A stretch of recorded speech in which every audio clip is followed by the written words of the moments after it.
How's it going, chasers? I hope you're having a kick-ass week. Today, I want to take you through something a little different that I did this week, and something that, honestly, it turned out really freaking well. It's a gin, but not quite as you know it. It's gonna really push the spicy, the earthy, the low ends, not the grunge, but close to it side of gin. Welcome to Distillate, everyone. I'm Jesse, and this is the channel all about chasing the craft of home distillation and making it a legitimate hobby. All right, team, like I said in the intro, we're making gin today. We're gonna push the envelope a little bit. This is actually the final gin in front of me.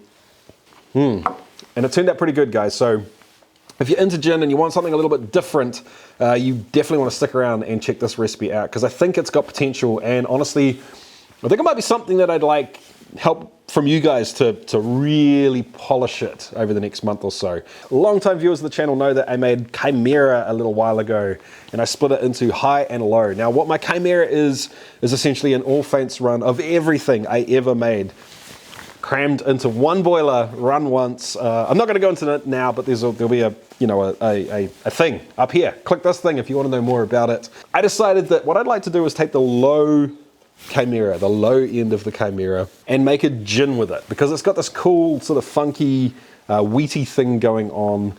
And honestly, I just liked the idea of making a gin that no one else can ever make.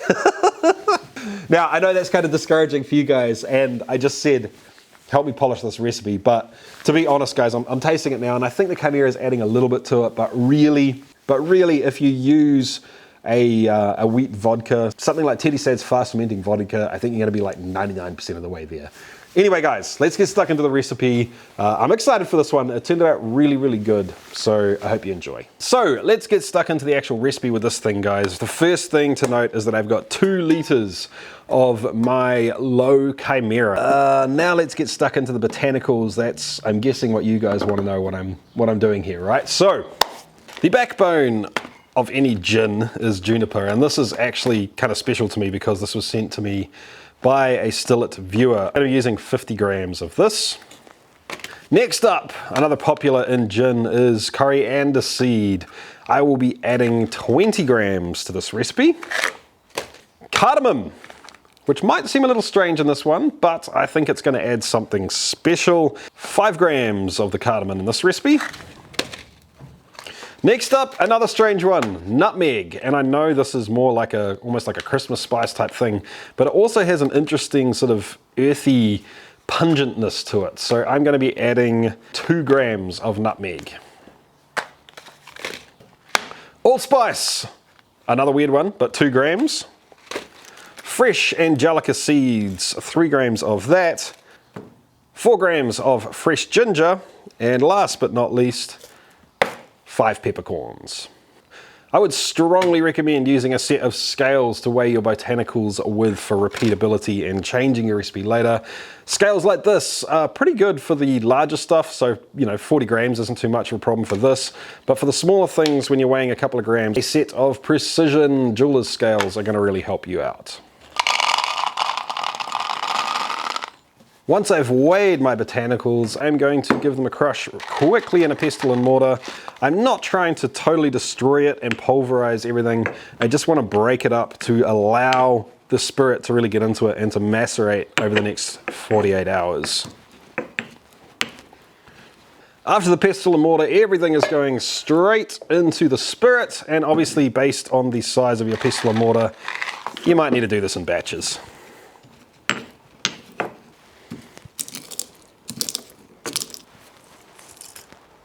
All right, team, that is everything in there, all of the botanicals in. We're going to let that go for 24 hours, and I'll come back tomorrow and we can distill it. It's been 24 hours. I'm ready to run the stuff, and it's actually smelling really freaking good, I gotta say. Definitely earthy, spicy. The cardamom is sort of coming through a little stronger than I expected, but ooh, yeah, that is high proof. But actually not bad. Quite enjoyable, even like that. I'm hoping a little bit more of the, not the grungy, but the sort of the earthy undertones are going to come out just a little bit more in this. And I'm also hoping for a little bit more of the both the piney and the berry side of the juniper. But all in all, it's actually pretty balanced like it is now. So I really hope it doesn't change too much when we distill it. So what we need to do now is get this into the boiler, get the lid on the boiler, get that sealed with the flour paste because I don't have a gasket on this little thing. Get the water hooked up, get the gas cranking, and get ready to collect.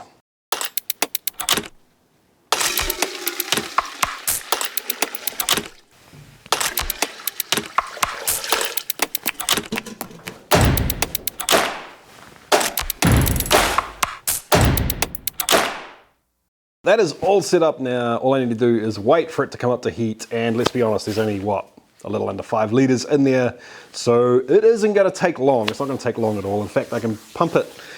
I don't want to go too hard and fast even for warm-up because there are the botanicals sitting in there. But when I do get up to speed, I am going to reduce that temperature right down, and I'm going to collect very, very slowly. And I'm going to collect in multiple jars. So I'm probably going to collect in like 200 ml increments, and at the very beginning, even less. Anyway, while I've been standing here talking to you, the still's been warming up. Let me get some cuts jars ready, and we'll get into this run. So we've just got a drip started coming off the spout. I've turned the temperature way down at the gas. I'm happy with a slightly faster drip than this, but I'm going to keep it really, really slow for the beginning here for the heads. I'm going to take maybe 50, maybe 100 ml. I'll give it a taste and see what it's like before we start moving into the heart of this run. All right, the little still is dripping. I don't know why it's so cold tonight. Whoa, that's bright. So anyway, guys, the little still is dripping away. I've brought it up a little bit, so it's sort of like drip, drip, bada, drip. Very technical, right? But you know what I mean. I'll show you a little clip of that. But I took 50 mils off the top end because honestly, it doesn't smell that headsy, and it's got kind of a fun, funky, berryish juniper flavor already. So I'm going to just take it in little tiny 50 mil bits at the beginning here. Get into a point where I'm really happy with the flavor, and then I'll jump up to sort of 200 or 250 mils. We can go from there. All right, we're now up to, that's going to be, this included is about 250 mils into the run, and I am 90% certain that now we're definitely keeping it. So that is 24 hours, and I've got all these jars sitting here in front of me. I need to decide what I'm keeping and what I'm leaving out, and this is, in some ways, exactly the same thing as blending anything else that I do on the channel, mostly whiskey to be fair at this point. And in some ways, I think it's quite different. I mean, at the end of the day, all we're doing is really deciding what we're going to keep and what we're not going to keep based on whether we like it or not. The difference being that I'm blending it to taste good now, not trying to decide what it's going to be like, in a long time aging on wood. And there's also like actual specific different herbs coming through at different times in the run. When I'm blending this, it's did I nail the recipe? If I just put it all together as is now, is that what I want? Or do I want to, kind of tweak things a little bit here and there? So first of all, what I want to do is focus at the top end and the bottom end and see if, these couple of jars here and these couple of jars here, do they offer something good that I want to keep? That's the first thing. Oh, kind of weird, kind of super pungent, a little on the grungy side for gin, but to be fair, that's kind of what we're aiming for here, right? We're aiming for something, with a bit more low end and a bit more grunt than the average gin. But what it really is, let me give it another go, is ginger. And I actually stopped the still there because when I tasted this, it tasted like pretty much like water coming off the still. And it is water, and it just has that. Did I put cloves? No, I didn't put cloves in this, did I? If you think about the finish of ginger after the flavor's almost gone and the sort of the lingering presence in your mouth, that's what that is. I'm actually inclined to keep it for that reason, right? Like, so if it's a lingering presence now, maybe it's going to be a lingering presence in the whole spirit, and maybe it's going to give it, like a long finish. It's also sort of more on the earthy, spicy side as opposed to the almost minty sort of side that some of the stuff up here was giving me. And I'm almost pissed that I didn't take a little bit more off the still, to be honest. This I'm not so sure about. Similar, but more on the floral side. Yeah, this is more exactly. Yeah, that's sort of more heading towards what the rest of the run is a little bit like. Please understand that I never make cuts based on ABV. It's not that I think that it's pointless, it's just that I think there's better ways to do it, like by tasting it and seeing if that's what you actually want. But this was 50%, and by the time it got down to here, it dropped off really quick. So I'm actually gonna go, I think there's a good chance I'm gonna keep everything down this end. Now let's go have a sneak up here. It smells not horrible, and it's actually not too headsy, but it is a little headsy, so I think I'm gonna leave that. You know what, I'm just gonna get that out of the mix right now, so I'm not tempted to go back to it. I may have actually been able to use the alcohol in here, but I didn't clean the jar properly, and it smells like ass. So, lesson to be learned there, team. Clean the cuts jars properly, I guess. Yeah, from here on down, everything's okay, but it is quite heavy on the cardamom in some of those jars, so especially sort of around here, it's super heavy on the more menthol side of it. What I would like to do is basically test everything, try and make like a little blend that's representative of what this would be like if I mixed everything together. The issue is because I didn't take exact sort of volume cuts, I can't just go along and take 2 mils out of each one, throw it into a glass and test it like that, right? So I think what I'm going to do is use my little stainless steel straw. I've got some water here to give it a rinse off in between, just to stop too much cross contamination between jars. And I'm just going to go all the way down to the bottom until I touch the bottom of the jar. Seal it off with my finger and then drop that into my Glen can here. The idea being that obviously that will sort of equal out the water level, and I'm going to take 2 from each jar to make sure that something too squirrely doesn't happen.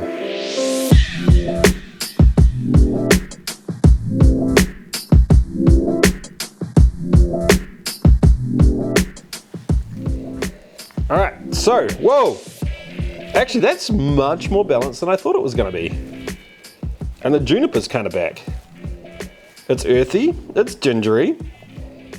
There's not as much juniper there as I thought there would be, to be fair. But once again, we didn't want this to be like a crazy juniper bomb gin. I wanted it to be different, right? So when it first hits your mouth, you get a little bit of sweetness, you get juniper, you get ginger, you get spice from the pepper. And then the cardamom kind of comes in and gives you a hint. The ginger comes in and gives you a little bit of that finish that I was talking about before. And then the cardamom sort of takes over a little bit after that, to be honest. It's not horrible, it's just not entirely balanced. Anyway, so what I'm going to do is I'm going to go hunting in these jars for the worst offender of the cardamom finish, and we'll make a decision from there. All right, guys, so it's probably a little bit hard for you to see from that angle, but basically what I did is arrange the jars, and essentially it was really these jars here. So these 4 jars, you're probably finding it a little bit hard to see, but this one's way towards you guys. That's got the most, and it sort of tapers off from there either side. There's cardamom flavor above and some below, but that's the flavor that was kind of nice at the front end, not that long lingering taste at the back end. So what I did is, well, this is the original one, I mixed another one and I took 2 from everything like I did last time, but I took 2 from these ones. I gambled that that'd be okay. 1 only from these ones, so I'm using half each of these jars, and nothing from this jar. I've lost a little bit of the cardamom, just a little bit, but not a lot of anything else, and it brings through the earthy, like the sweet earthiness of it a little bit, which is actually quite nice. That's totally different. There's more pepper and ginger in the finish. And whoa, okay. I can't believe that worked. I really can't believe that worked. So now there's a balance in the long lingering finish between ginger, pepper, and cardamom. And they kind of almost like undulate between the 3 over time. So, you breathe out and you're like, oh, it's ginger. And then you let it go for a second, you breathe out again, and now it's the cardamom, and then you breathe out again and it's the pepper. That's a whole lot better. Yeah, I'm done. That's it. Okay, that was pretty easy actually. What would I do next time with the ingredients? I would probably look at Probably look at knocking the cardamom down a little bit. From memory, I think it was 2 grams in the recipe in the end. I know that I was planning on doing more at the beginning, and then when I smelt it and I was putting it in, I knocked it down. Probably halve that, go down to 1 gram, and then try and keep everything. So it's all in together. I've left, like I said, I took roughly half each of these 2 jars, left that one completely. Let's see what the proof is. And the award goes to whoever the fuck said 65. In the end, I decided to proof this down to 45%, just to leave a little bit there if I want to proof it down later on. I'm going to leave it in this jar for probably a solid week before I bottle it, actually, just to let it totally sort of homogenize with itself, let it merge a little bit. I need to thank the Patreons. Thanks a bunch, team. Literally, this glass is made up of everything I've ever made on the channel, plus a few other things in the form of botanicals here, and it's thanks to you guys, so thanks a bunch, team. I truly, truly appreciate it. If you're not sure what Patreon is, essentially it's a way for people who really find value in this channel and want to ensure that they, keep getting videos to contribute directly to the channel through the Patreon platform. There's a link down below if you want to check it out. I swear this is getting better as it sits in the glass, man. I swear. I feel like maybe I'm lying to myself and this isn't as good as I think it is, because I'm kind of amazed that a desktop recipe can do this well, but I think it's pretty damn close. If anyone else out there wants to try it, please guys, please give it a whirl. Knock the cardamom down a little bit. Let me know what you think. Just be aware that it is going to be different than a standard gin, of course. It's pushing the boundaries of what a gin is, I think. I'm pretty freaking happy with it, and I think it's going to be awesome for cocktails. Awesome for summer cocktails. Sorry, America, you're going into a winter. In any case, team, it's been a blast. If you liked the video, thumbs up, please. Also, make sure you subscribe down below. Drop a comment in the comment section. All of those things totally help me out in the YouTube 2019 sort of situation.